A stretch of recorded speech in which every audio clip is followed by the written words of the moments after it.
रघुकुल रीति सदा चली आई, प्राण जाई पर वचन न जाई। जय श्री राम। तो आइए भक्तों, एक बार फिर से श्री रामचरितमानस के अयोध्या कांड के प्रभु के वनवास के प्रसंग को आगे बढ़ाते हैं। कुपटी कुबुद्धि मंथरा के सिखाने पर कैकेयी ने क्रिया चरित्र अपनाते हुए दशरथ जी को वचन देने के लिए अपने जाल में फंसा लिया है। राजा दशरथ ने श्री रामचंद्र जी का सौगंध लेकर वचन पूरा करने का संकल्प लिया है। तब कैकेयी ने प्रभु श्री रामचंद्र जी का वनवास और भरत का राज तिलक, यह दो वचन की मांग की है। बार बार हाथ जोड़कर विनय करने के बाद भी राजा दशरथ की बातों को नहीं मानती है। कैकेयी अपने रौद्र रूप को धारण की है। तत्पश्चात राजा दशरथ क्या बोलते हैं, आइए ध्यान लगा के सुनते हैं और भक्ति में महासागर में डुबकी लगाकर पुण्य के भागी बनते हैं। बाबा लिखते हैं कि राजा दशरथ यह विनय करते हैं कि जब लगी जियो कहो कर जोरी, तब लगी जनी कछु कहे से बहोरी, फिर पछतहे अंत अभागी, मार से गाय नहारू लागी। कि मैं हाथ जोड़कर यह बोलता हूँ तुमसे ए कैकेयी कि जब तक मैं जिंदा रहूँ तब तक तुम मुझसे कुछ नहीं बोलना, अर्थात मुझसे बात नहीं करना। तू सबसे बड़ी अभागिन है, तू अंत में बहुत पछताएगी और तुम ऐसा पाप कर रही हो जैसा पाप किसी गाय को मारकर मिलता है। परे उराव कही कोटि विधि, काहे करस निदान, कपट सयानी न कहति कछु, जागित मनहु मशान। राजा करोड़ों प्रकार से तरह तरह से समझाकर यह कहते हैं कि तू क्यों सर्वनाश कर रही है। ऐसा कहते हुए राजन पृथ्वी पर गिर पड़ते हैं, पर कपट करने में चतुर कैकेयी कुछ नहीं बोलती है। मौन होकर ऐसा लग रहा है जैसे शमशान का मसान जला रही हो। राम राम रट बिकल भुआलू, जन बिनु पंख विहंग बेहालू, हृदय मनाओ भोर जनि होई, राम ही जाई कहे जनि कोई। राजा राम राम रट रहे हैं और ऐसे व्याकुल हो रहे हैं जैसे कोई पक्षी पंख के बिना बेहाल हो जाता है। उनके हृदय में वह ऐसा मनाते हैं कि भगवान करे कि सवेरा ही ना हो और कोई यह बात जाकर श्री रामचंद्र जी को ना बता दे। ऐसे सोचते सोचते सुबह हो जाता है। उदय करहु जनि रवि रघुकुल गुर, अवध बिलोक सूल होई उर, भूप प्रीति के कई कठिनाई, उभय अवध विधि रची बनाई। बिलपत नृपय भयो विनुसारा, बिना बेनुसक धुनि दारा, पटहि भाट गुण गावहि गायक, सुनत नृपहि जनु लागहि सायक। गोस्वामी जी लिखते हैं कि राजा के रोते रोते विलाप करते करते सवेरा हो जाता है। राजद्वार पर बीड़ा बांसुरी शंख की ध्वनि भी सुनाई देने लगती है। भाट लोग बिरदावली गा रहे हैं और साथ ही साथ गवैया भी मधुर गान गा रहे हैं। अब यह गान सुनने के बाद राजा को यह गान मंगल गान भी बाड़े जैसा लग रहा है, क्योंकि अब तो राजा को सब मंगल साज सुहा ही नहीं रहा है। जैसे पति के साथ सती होने के लिए स्त्री जब तैयार होती है तो वह अपने सारे आभूषण को त्याग देती है, उसी प्रकार राजा को कोई भी मधुर ध्वनि अब अच्छा नहीं लग रहा है। श्री रामचंद्र के दर्शन की लालसा और उत्साह के कारण रात्रि में से ही किसी को भी नींद नहीं आई है, क्योंकि सब अयोध्यावासी यह जानते हैं कि आज तो राम का राज्याभिषेक होने वाला है। किंतु भावी को कौन टाल सकता है। बाबा लिखते हैं कि मंगल सकल सुहाई न कैसे, सहागामिनी विभूषण जैसे, तेह नीस निध परिकरी न काहूँ, राम दरस लाल सा उछाहूँ। रामचंद्र की दर्शन के लालसा से कोई भी अयोध्यावासी नर नारी, यहाँ तक कि देवता भी जो यह चाहते हैं कि प्रभु का राज तिलक हो जाए, वो सोए नहीं हैं। प्रभु के दर्शन के लालसा के लिए वैसे ही ललायित हैं। द्वार भीर सेवक सचिव, कहीं उदित रवि देख, जागे हूँ अजौन अवधपति, कारण कवन विशेष। राजद्वार पर मंत्रियों और सेवकों की भीड़ लगने लगती है। वे सब सूर्य के उदय होते हुए देखते हैं और सोचते हैं कि क्या किसी विशेष कारण से अवधपति राजा दशरथ जी अभी तक बाहर नहीं आए हैं, अर्थात अभी तक जगह नहीं है। पछिले पहर भूप नित जागा, आज हम ही बड़ अचरुज लागा। जाहु सुमंत्र जगा बहु जाई, कजिय काज रजायु सुपाई। राजा नित्य ही रात के पिछले पहर पर ही जाग जाया करते हैं, किंतु आज तो बड़ा आश्चर्य हो रहा है। हे सुमंत, आओ जाकर राजा को जगा कर लेके आओ। उनकी आज्ञा पाकर हम सभी जल्दी से जल्दी आज का काम निपटा लेंगे। गए सुमंत्र तब रावर माही, देख भयावन जात डेराही। धाति खाई जनु जाई न हेरा, मानो विपत्ति विषाद बसेरा। तब सुमंत राजमहल में जाते हैं, पर महल के भयानक दृश्य को देखकर वह डर जाते हैं। ऐसा लगता है मानो दौड़कर उन्हें कोई काट खाएगा। उसकी ओर देखा भी नहीं जाता है उनसे, मानो विपत्ति और विषाद ने डेरा डालकर महल में अपना स्थान बनाया हो। पूछे को न उतरऊ देई, गए जे ही भवन भूप के कही जय जीव बैठे सिरुनाई। देख भूप गति गए हूँ सुखाई। पूछने पर जब भाग के खड़े हो जाते हैं, पूछने पर कोई जवाब नहीं देता है। वे उस महल में जाते हैं जहाँ राजा और केकई थे। जय जीव कहकर सिर नवाकर वंदना करके बैठते हैं और राजा की दशा देखकर वह भी सूख जाते हैं। अत्यंत चिंता के भौरे उनके विसर पर मंडराने लगते हैं। सोच विकल विवरण मही परहूँ, मान हूँ कमल मूल परिहरहूँ। सचिव संभीत सकई नहीं पूछी, बोली अशुभ भरी शुभ छूची। देखा कि राजा सोच से व्याकुल है, चेहरे का रंग उड़ गया है, जमीन पर ऐसे पड़े हैं मानो कमल जड़ छोड़कर मुरझाकर पड़ गया हो। मंत्री मारे डर के कुछ पूछ नहीं सकते हैं। तब अशुभ से भरी हुई शुभ से विहीन केकई बोलती है कि परिन राजहि निद निसी, हेतु जान जगदीश। राम राम रटि भोर किया, कहूँ न मरहूँ महेश। केकई बोलती है कि रात भर राजा ने सोया नहीं है, अर्थात रात भर राजा सोए नहीं हैं। इसका कारण जगदीश्वर ही जाने।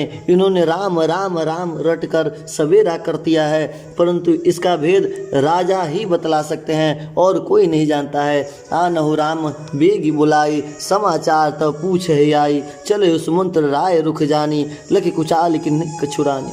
तुम जल्दी राम को बुला लाओ, तब आकर समाचार पूछना।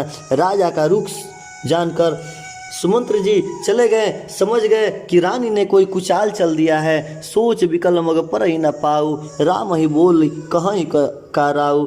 उर्धरि धीरज गयो दुआरे, पूछहि सकल देखी मनु मारे। सुमंत्र जी सोच से व्याकुल होते हुए रास्ते पर चलते हैं, लेकिन उनका पैर आगे नहीं बढ़ता है। वह सोचते हैं कि राम जी को बुलाकर राजा को वह क्या कहेंगे। किसी तरह हृदय में धीरज धरकर वे द्वार पर जाते हैं। सब लोग उनको मन मारे उदास देखकर पूछने लगते हैं कि क्या हुआ भाई, क्यों ऐसे उदास हो। समाधान करी सो सबही का, गयो जहाँ दिन कर कुलटी का। राम सुमंत्र ही आवत देखा, आदुर किन पिता समलेखा। सब लोगों का समाधान करके किसी तरह समझा बुझाकर सुमंत्र जी वहाँ पे जाते हैं जहाँ सूर्य कुल के तिलक श्री रामचंद्र जी थे। श्री रामचंद्र जी ने सुमंत्र को आते देखा तो पिता के समान समझकर उनका आदर करते हुए हाथ जोड़कर बोलते हैं कि निरखी बदन कहे भूप रजाई, रघुकुल दीप ही चले उलेवाई। राम कुभाति सजीव संग चाही, देखी लोग जहता बिलखाई।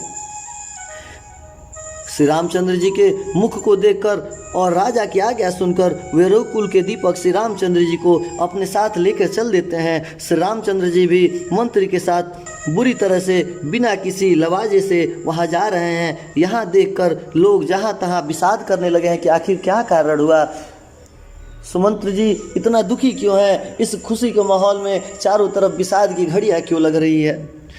जाई देख रघुवंश मणि, नरपति निपट कुसाज। सहमी परे लखी सिंहासनी, मनहु वृद्ध गजराज।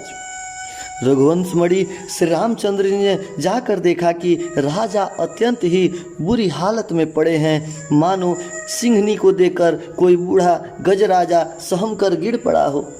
बाबा लिखते हैं कि सुखई अदर जरई सब अंगु, मनहु दीन मनहीन भुअंगु, सरस समीप देख के कई, मानहु मेचु घरी गनि ले।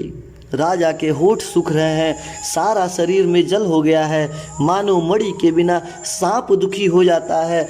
उसी प्रकार पास ही क्रोध से भरी केकई को देखते हुए मानो साक्षात मृत्यु की बेटी राजा के जीवन की अंतिम घड़ियां गिन रही हो। करुणा में मृदुराम सुभाऊ, प्रथम दीख दुख सुना न काऊ, तदप धीर धरि समौ विचारी, पूछी मधुर बचन महतारी।